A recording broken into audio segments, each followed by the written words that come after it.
Welcome everyone. In this video we will talk about castor oil for constipation. Castor oil has long been used as a natural remedy for constipation. It is a powerful laxative that can help loosen stools and stimulate bowel movements. The primary way castor oil works to relieve constipation is by irritating the lining of the intestines, which triggers a bowel movement. This laxative effect is due to the oil's active ingredient, ricinoleic acid.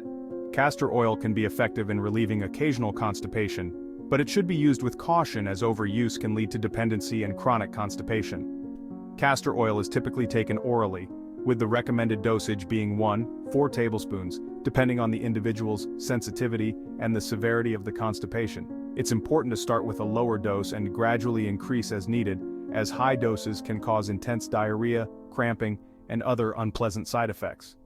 While castor oil can be an effective short-term solution for constipation, it's not recommended for long-term use. Prolonged use can actually weaken the bowel muscles and lead to a dependency on laxatives, which can exacerbate the problem. It's generally advised to use castor oil only occasionally and to address the underlying causes of constipation, such as dietary changes, increased fiber intake, and staying hydrated. In addition to its laxative properties, castor oil has other potential health benefits, such as promoting wound healing and serving as a natural moisturizer for skin and hair. However, these uses are not as well established as its effects on constipation.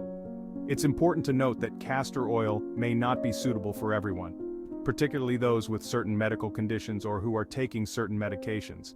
Pregnant women, young children, and individuals with certain digestive or heart conditions should consult with a healthcare provider before using castor oil.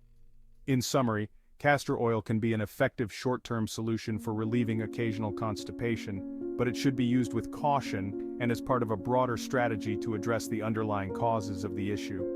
As with any laxative, it's crucial to use castor oil responsibly and to seek medical advice if constipation persists or worsens. For more information, please go to the description. There is a lot of important information for you. Finally, thank you for watching this video. Please subscribe to the channel to receive everything new. See you in the next videos.